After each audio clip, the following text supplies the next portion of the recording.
오늘은 겸손이죠.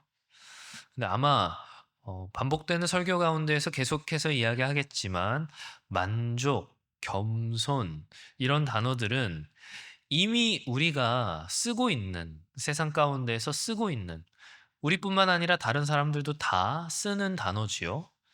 그런데 지난주에도 그렇고 이번 주도 마찬가지고 아마 다음 주도 그렇겠지만 우리가 계속해서 설교 가운데 다룰 것은 세상에서 사용하는 그런 일반적인 의미에서의 만족이나 겸손이 아니라 참된 의미에서의 만족과 겸손, 다시 말해서 신자의 만족과 겸손을 다룰 거라는 거예요. 그러니까 겸손을 설교한다 그래서 그럼 나는 이제 겸손해야겠다 이게 아니라 참된 의미에서 겸손이란 뭘까? 그리스도의 그리스도인의 겸손이란 뭘까? 이걸 고민하면서 이 자리에 앉아 있는 것이 정상적인 반응이라는 거죠. 실제로 세상에서 말하는 겸손이라는 걸 자세히 들여다보면 교만의 또 다른 한 표현 방식이거나 혹은 의기소침의 태도일 수 있죠. 하나님께 돌이키지 않는 그 영혼 가운데에는 그 안에 생명이 존재하지 않고 그리스도와 하나 되지도 않았을 뿐더러 따라서 그로부터 나오는 풍성한 생명의 원리로서 겸손이 나타날 수가 없다는 거예요. 그 말인즉슨 그리스도인의 겸손이란 믿음으로 말미암아 그리스도로부터 나오는 풍성한 생명의 원리로 그리스도의 형상에 이르는 것, 그리스도를 닮는 것이라고 할 수 있죠. 제가 한 번 이야기한 것 같은데 그래서 겸손은 어떤 우리의 한 행동이나 표현이 아닌 우리 안에 있는 어떠한 방향성, 경향성, 적극적으로는 어떤 상태에 가깝다는 거예요. 겸손은 행위가 아니라 그래서 일종의 태도입니다. 쉽게 말해서 액티브가 아니라 패시브라는 거죠.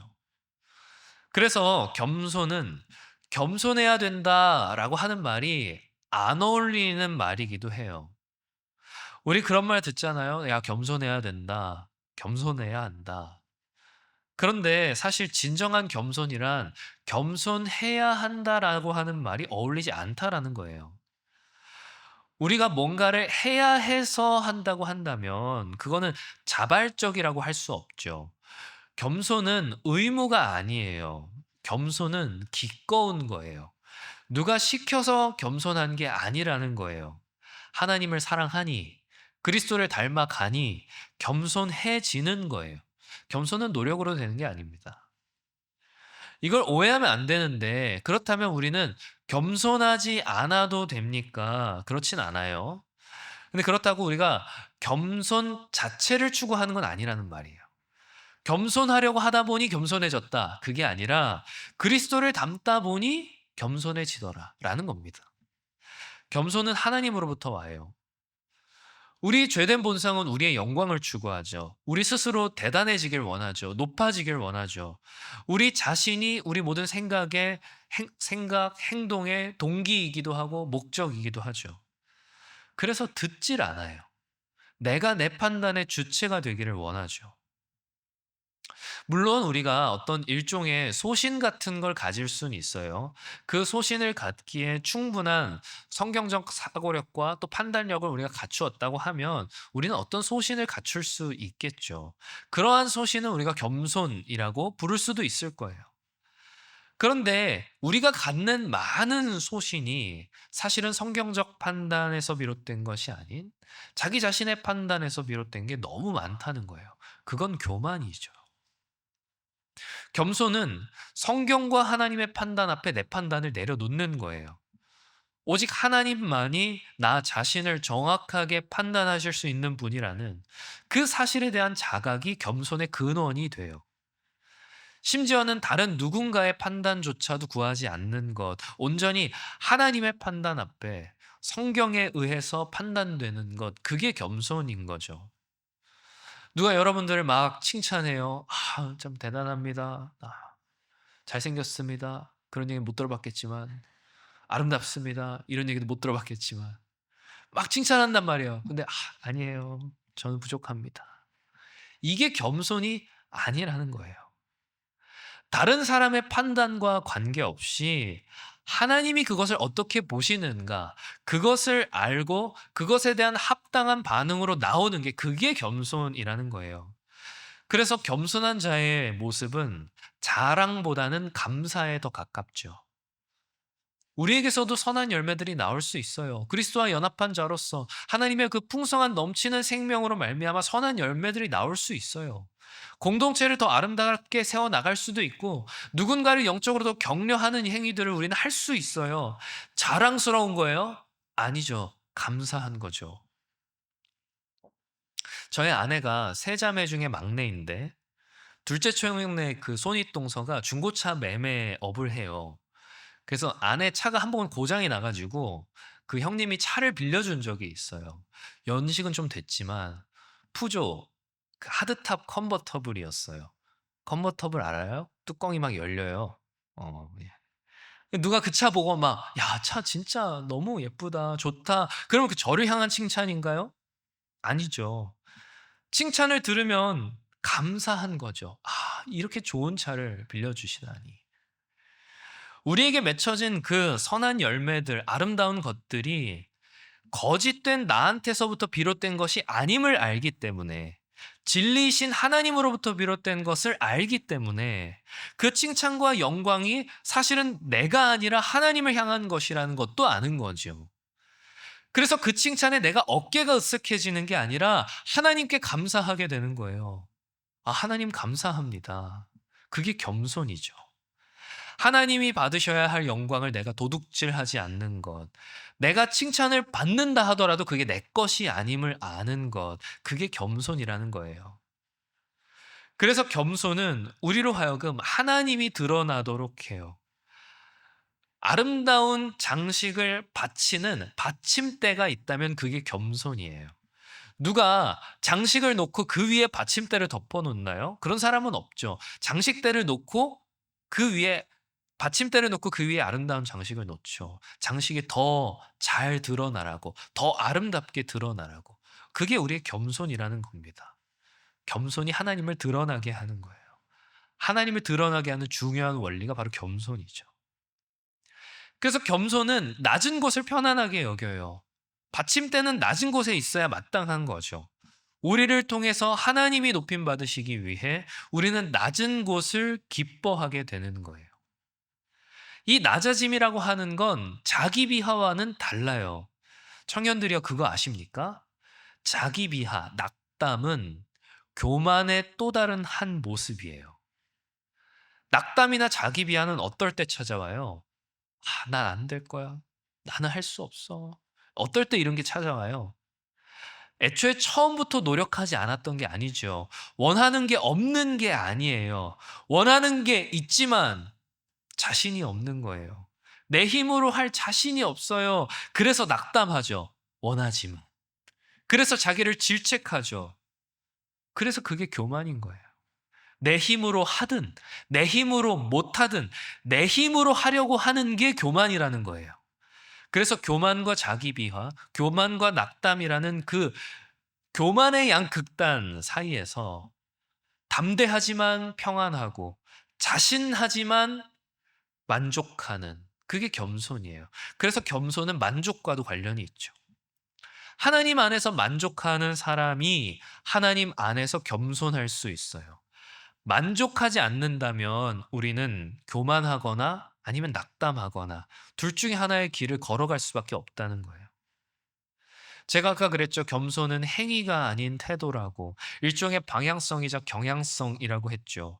그래서 우리가 겸손하기 위해 애쓴다라고 하는 건 겸손을 위해 애쓰는 것이 아니라 겸손에 머무르기 위해 애쓰는 것이어야 돼요. 그러니까 낮아지려고 애쓴다기보다는 사실은 낮은 자리에 머무르기 위해 애쓰는 거예요. 애초에 우리는 낮아요. 우리는 스스로 높아지려고 하는 교만을 멀리하는 것이지, 낮은 채로 있기 위해 애쓰는 것이지, 우리 자신이 막 높은데 억지로 낮추는 게 그게 아니에요. 억지로 우리를 끌어내리고 낮춘다면 그건 낙담이고 자기 비하겠죠. 우리는 성실하게 살아요. 최선을 다해서 살아요. 열심히 노력도 해요. 우리 자신이 스스로 높아지기 위해서가 아니라 하나님의 영광, 그 아름다운 덕을 잘 드러내기 위해서, 잘 드러내는 받침대가 되기 위해서 우리는 애쓰는 거예요. 아마 여기 있는 대부분들 어려서부터 스마트폰을 썼을 거예요. 제가 어렸을 땐 스마트폰이 없었어요. 저 중학교 때는 흑백 휴대폰을 썼어요. 여러분 흑백 휴대폰 본 적은 있어요? 예. 카메라가 달린 휴대폰 쓴 거 이제 고등학교 와서인데, 그때는 뭐 사진을 찍어도 이게 뭘 찍은 건지 잘 모르는 경우가 있어요. 나중에 사진첩 보다 보면 '이게 대체 뭐였을까?' 싶은 게 있어요. 지금은 뭐 휴대폰이 전문가용이랑 비교해서 뭐 밀리지 않을 정도로 화질이 뛰어나지만 옛날엔 그랬어요. 그래서 옛날 셀카를 좀 띄워 줄까 하다가 연휴 앞두고 여러분 시험 들까 봐 말았죠. 예. 우리의 겸손은 좋은 화질의 카메라와 같아요. 하나님의 영광과 아름다움을 더 잘 드러내기 위한 게 겸손이에요. 물론 그것이 실체에 비할 바는 되지 않겠지만 우리는 우리의 겸손을 통해서 하나님의 덕과 하나님의 아름다움을 더 밝히 드러내는 거예요. 부끄러움과 의기소침이 겸손이 아니라는 말이죠. 그래서 겸손의 결과물 중에 하나는 인정이에요. 인정. 받아들이는 거죠. 스스로를 높이는 것과 달라요. 여러분들이 타고난 재능 뭐 그런 것뿐만 아니라 노력을 통해 얻은 결과물일지라도 그것을 부인하지 않아요. 인정해요. 하지만 감사하며 인정하는 거죠. 아, 이것은 나에게서 비롯된 것입니다. 라고 말하며 자랑하는 것이 아니라 이 모든 것이 하나님께로부터 온 것임을 인정하고 감사하는 거예요. 이를 통해서 내가 아닌 하나님이 높임받도록 하는 것이죠.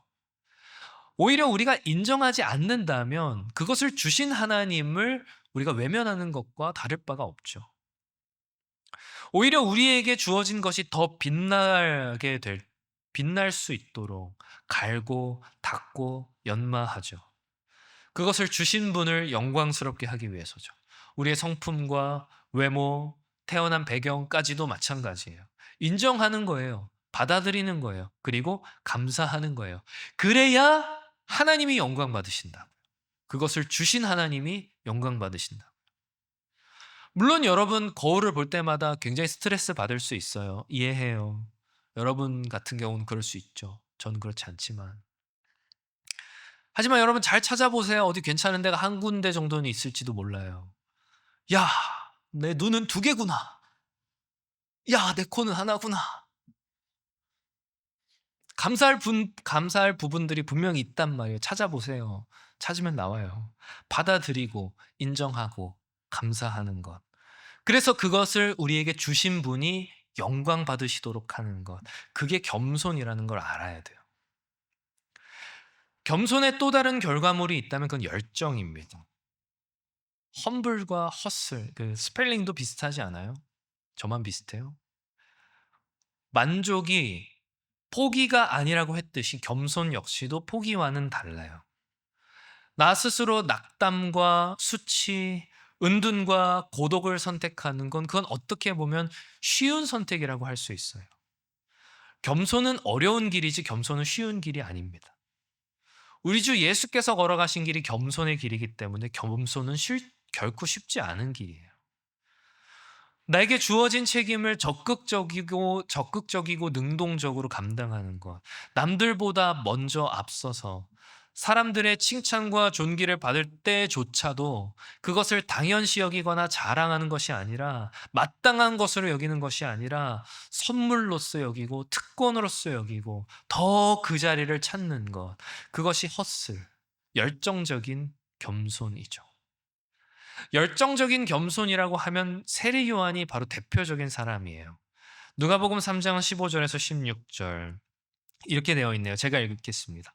백성들이 바라고 기다림으로 모든 사람들이 요한을 혹 그리스도이신가 심중에 생각하니 요한이 모든 사람에게 대답하여 이르되 나는 물로 너희에게 세례를 베풀거니와 나보다 능력이 많으시니가 오시나니 나는 그의 신발끈을 풀기도 감당하지 못하겠노라. 그는 성령과 불로 너희에게 세례를 베푸실 것이요 손에 키를 들고 자기 타작마당을 정하게 하사 알곡은 모아 곡간에 들이고 쭉정이는 꺼지지 않는 불에 태우시리라. 아멘. 세례 요한이 뭐라 그래요? 나는 그리스도가 아니다. 나는 그의 신발끈을 풀기도 감당하지 못하겠다. 나는 물로 세례를 주지만 그는 불과 성령으로 세례를 줄 것이다. 근데 세례 요한 어떤 삶을 살았어요? 겸손하느라 자기를 낮추고 비하하며 혼자 은둔과 고독에 빠진 삶을 살았어요? 그렇지 않죠. 담대하게 세상 앞에 나아가서 그들에게 회개의 세례를 주었죠.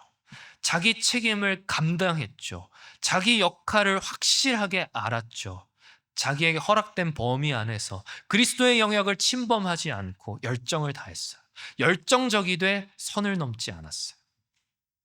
만일 세례 요한의 열정이 과해서 조금이라도 메시아의 역할을 본인이 감당하려고 했었다면 그의 모든 행적들은 아마 다 교만한 것으로 여겨졌을 거예요. 그런데 그가 자신의 범위 안에서, 자신에게 허락된 범위 안에서 해야 할 것에 열정적으로 최선을 다했기 때문에 세례 요한의 삶을 가리켜 겸손한 삶이다, 그리스도의 오실 길을 예비하는 삶이다라고 하는 위대하게 겸손한 그런 칭호를 받았던 거죠.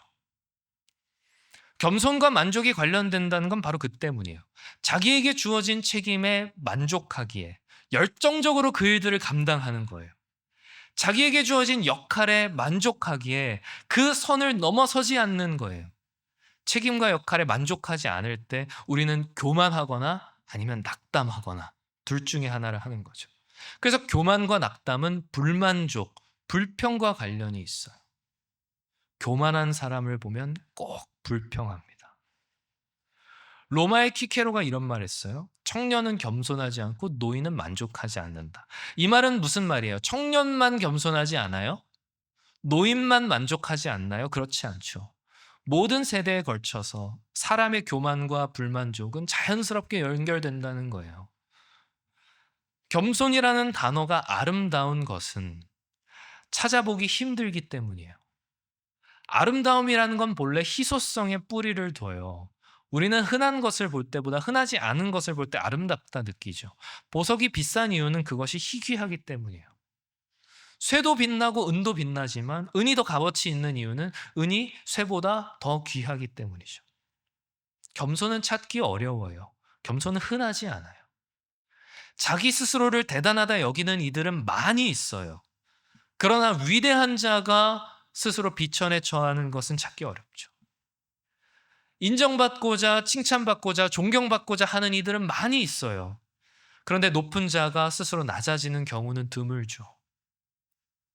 근데 하나님께서는 겸손한 자를 찾으실 뿐만 아니라 겸손하지 않은 자를 미워하세요. 싫어하세요.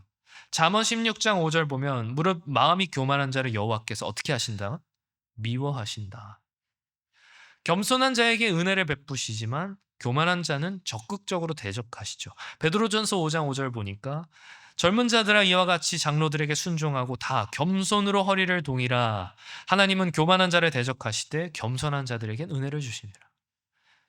하나님께서는 교만한 자를 어떻게 대하세요? 심지어 심판하시죠. 말라기 4장 1절 보니까 만군의 여호와가 이르노라 보라 용광로 불같은 날이 이르니니 교만한 자와 악을 행하는 자는 다 지푸라기 같을 것이라. 그 이르는 날에 그들을 살라 그 뿌리와 가지를 남기지 아니할 것이로되. 소돔이 멸망한 이유를 가리켜서 성경은 교만했기 때문이라고 말해요. 고라 자손이 땅에 잡아먹혔던 이유는 그들의 불만족과 교만 때문이었죠.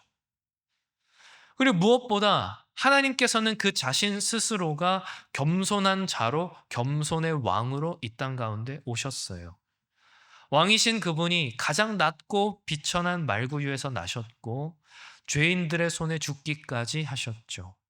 그래서 겸손을 인격화시키면 그건 예수 그리스도라고 할 수 있어요. 그래서 우리가 겸손한다라는 것은, 겸손해진다라는 것은 겸양을 떠는 것과 달리 그리스도와 더욱 하나 되는 거예요. 그분의 성품이 나의 것이 되고 그분을 더 닮아가는 것, 그리스도의 형상을 이루는 것, 그게 신앙의 본질이자 겸손인 거죠. 예수 그리스도는 그분 자체가 겸손이십니다. 요한복음 1장 14절 말씀이 육신이 되어 우리 가운데 거하시며 우리가 그의 영광을 보니 아버지의 독생자의 영광이요. 요한복음 8장 54절 보니까 내가 내게 영광을 돌리면 내 영광이 아무것도 아니려니와 내게 영광을 돌리시는 이는 내 아버지이시니. 그래서 우리가 예수 그리스도와 하나 되는 것이 겸손이고 그것이 결국 하나님 아버지께 영광을 돌리는 것이 되어요. 예수님이 이렇게 말씀하시죠. 요한복음 15장 4절 5절 보니까 같이 읽을까요? 시작. 내 안에 거하라 나도 너희 안에 거하리라. 가지가 포도나무에 붙어 있지 아니하면 스스로 열매를 맺을 수 없음 같이 너희도 내 안에 있지 아니하면 그러하리라. 나는 포도나무요 너희는 가지라. 그가 내 안에 내가 그 안에 거하면 사람이 열매를 많이 맺나니 나를 떠나서는 너희가 아무것도 할 수 없음이라.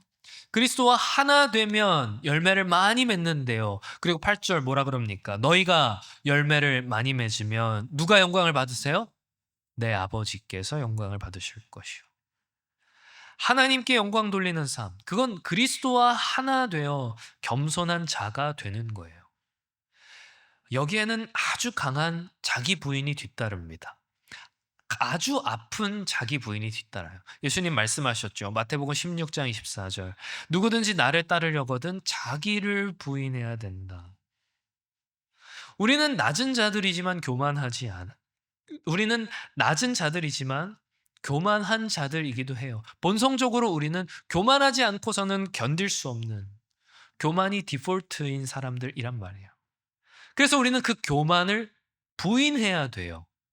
낮은 자들이라는 사실을 인정해야 돼요. 겸손의 모범이 되시는 예수 그리스도를 날마다 붙잡아야 되는 거죠.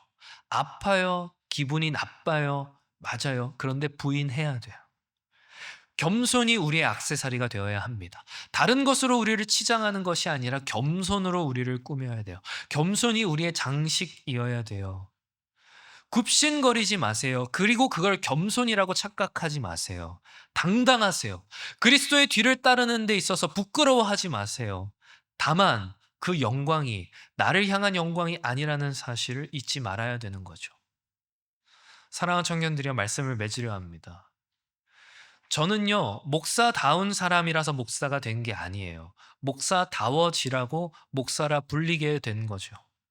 만일 제가 스스로를 이 정도면 목사답지라고 생각하거나 나 정도면 목사로서 충분하지라고 생각한다면 그거는 교만이에요. 그리고 그렇다고 그래서 내가 목사답지 못하다는 그런 핑계로 목사답지 않은 일을 즐기거나 제게 주어진 책임들을 회피한다면 그건 목사라 불릴 자격이 없는 거죠. 목사의 옷을 벗어야겠죠. 그건 역시도 교만이에요. 청년들이요. 그리스도인이라고 하는 그 이름의 무게를 아셔야 됩니다. 그 책임의 영광스러움을 아셔야 돼요. 열정적으로 감당하되 자랑하지 마세요. 적극적으로 책임지되 그어진 선에 만족하세요. 여러분이 그리스도인이라서 그리스도인답기 때문에 그리스도인이 아니라 그리스도인이라 불리게 된 것이라고 하는 사실을 그걸 기억하셔야 됩니다. 그리스도인답게 사는 것은 내가 그리스도인이 되기 위해서 그리스도인다워져야지 그게 아니라 그리스도인이라 불리기 때문에 그렇기 때문에 내가 그리스도인답게 사는 것이라는 그 사실을 잊지 마셔야 합니다. 그리스도로 옷 입으셔야 돼요. 여러분의 적나라한 본성이 아닌 그리스도가 드러나게 하셔야 합니다. 종려나무 가지를 흔드는 군중의 환호는 나귀가 아닌 그리스도를 향한 것이어야 돼요. 나귀가 자기 스스로 영광 받으려 한다고 하면 그것은 그리스도의 영광을 도둑질하는 게 되는 거죠. 예수를 태운 나귀가 되시되 예수만 태운 나귀가 되세요. 예수만 드러나는 나귀가 되세요. 여러분의 길에 예수가 동행하는 것이 아니라 예수의 길에 여러분이 동행하도록 하세요. 사랑하는 청년들이여, 부디 바라옵기는 겸손의 옷을 더욱 여미고 듣는 마음을 활짝 여시는 그런 주의 청년들 다 되실 수 있기를 주님의 이름으로 축원합니다.